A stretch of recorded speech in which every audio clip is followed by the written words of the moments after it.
ট্রেনটা হঠাৎ করে সমস্যা দেখা দিছে। হঠাৎ করে ট্রেনটা মাঝপথে যাত্রী নিয়ে থাইমা গেছে, ঠিক আছে। তো এখন কিন্তু দিন, তারপরও লাইট জ্বলানো। তো কি সমস্যা হয়েছিল সামনে গিয়ে দেখি। না, এখন আস্তে আস্তে আসতেছে, কোনো একটা প্রবলেম হয়েছিল মনে হয়, এই জন্য অনেকক্ষণ ট্রেনটা এখানে থাইমা ছিল।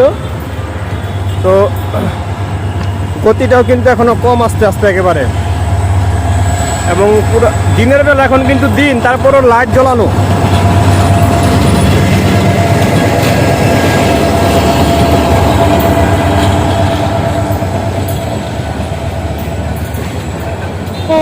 সামরিক সময়ের জন্য ও আমার এক দাদা ভাই টাটা মারতেছে। বাহ, ক্যামেরা দেখার পর দাদা ভাই একটু টাটা দিল, হাই হ্যালো করলো, মানে সে সংকেত দিল যে ট্রেনের ভিতরে আমি আছি। যাই হোক, যে প্রবলেমটা ট্রেনের ভিতরে ছিল সেটা সলভ হয়ে গেছে। এখন ট্রেন, আচ্ছা দেখেন, একই ট্রেনের ভিতরে কিন্তু দুই রকমের ডাব্বা, ঠিক আছে। ওই সামনের ডাব্বা হইলো অনেক পুরানো, আর পিছনে একটা ইন্টারসিটির নতুন একটা ডাব্বা লাগাই দিছে আর কি, ঠিক আছে।